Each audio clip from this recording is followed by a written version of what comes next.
This is LBC News. Good afternoon, I'm Jim Diamond. It is 1:44 right now, and we know the Taliban is insisting this hour everything is peaceful and safe in Afghanistan after US forces left following a 20-year war. Hundreds of UK nationals remain in the country, which is now ruled by the group. We know as well that 200 Americans and thousands of desperate Afghans who want to leave have to rely on the Taliban to allow their departure as the final 5 US military transport aircraft lifted out of Afghanistan just after midnight on this deadline date of Tuesday the 31st of August. That was pushed back from a date in May.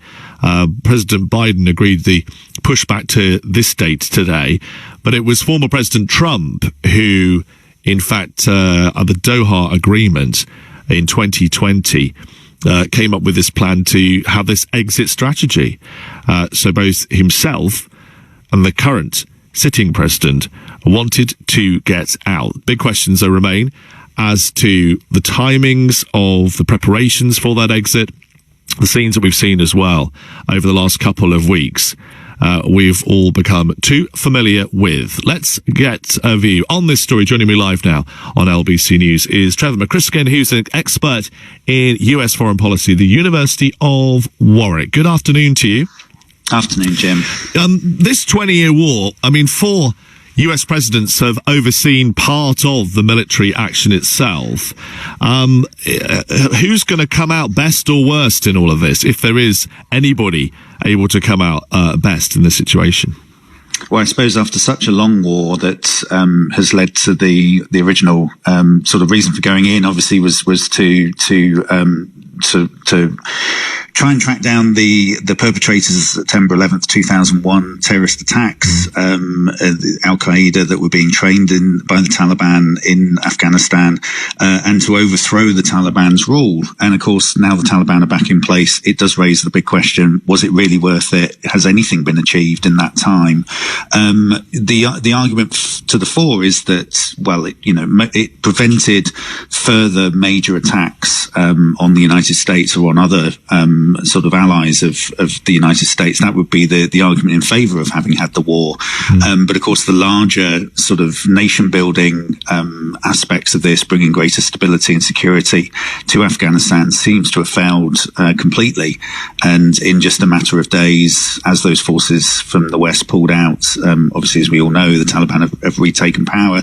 The finger pointing, therefore, can go very widely, I think, at those that started the war in the first place, the Bush administration, and the support they had around the world as a result of those September 11th attacks was very high, but it became an unpopular war very quickly as the sort of objectives widened. And obviously each president since Obama, before Trump and Biden, did try to resolve that situation more fully and then begin to take out the US troops and their allies. So there's been a lot of mistakes made over a long period of time, and the chaotic withdrawal that we've seen is sort of reflective of that longer failed war, I think. So, it's very easy to point the finger now specifically at Joe Biden because of the way that the end has come. But obviously, it wasn't his war to begin with. He's actually presided over the shortest period of the war during that 20 years that we've seen. So yeah, a lot of soul searching, I think, will be going on in the US in particular and among its allies as well as to whether this was the right war in the first place and how they might have done it differently. We'll be carrying live Joe Biden's speech tonight. I believe it will be about 6:30 UK time. We'll carry that in full. There will be no doubt remarks on this key date that he has set. He has a battle in his hands to win over, of course, quite a few different sectors and corners. In particular, what does this mean for, and we always hear this, a special relationship, the special relationship between the UK and America. How special is it? Well, I guess the big question is about whether it's very special at all and how much influence the UK can have on US policy. I mean, obviously, the United Kingdom went in as perhaps the closest ally of the US in not just the Afghan war, but the Iraq war and the war on terror as well. And you know, to a large extent, they had to do what the Americans told them to do all the way through. It does raise questions about how reliable an ally the United States is, but then perhaps it's a necessary ally. You could argue from the other side of this that the reason that the Taliban have taken over now is because the US has withdrawn. If the US had stayed in there, maybe the Taliban wouldn't have taken over.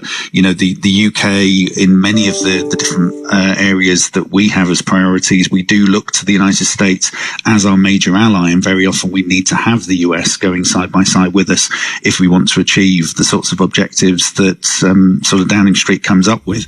But I think one of the big factors here is that both the US and many of its allies are looking to move forward from the issue of international terrorism that's kind of dominated their foreign policy for the last 20 years. It is a long period of time. The priorities have changed a great deal, and perhaps now they see international terrorism as less of a threat, less of an imperative than we did back in 2001, and that it's necessary to now work with allies, you know, the US, UK, and many others around the world to focus on bigger threats, non-military threats, largely the climate change issue, which is absolutely desperate now and needs to be focused on, COVID-19, the potential for other pandemics going forward. These sorts of issues are the ones that Joe Biden and various other leaders around the world now feel the focus needs to be on. And I think they believe that getting the US and its allies out of Afghanistan, getting out of other kind of very difficult military situations where the objectives weren't really being fulfilled anymore, is a kind of necessary step into changing the focus of foreign policy, changing the focus of security policy, and focusing in on these other major issues instead. But of course, that doesn't help the Afghan people, does it? That are now left, and the various other people that have been left behind in what is likely to become a very difficult situation for them. Thank you so much for joining me live this afternoon, as ever. Trevor McCrisken is an expert in US foreign policy at the University of Warwick. Coming up here on LBC News, Scotland's First Minister Nicholas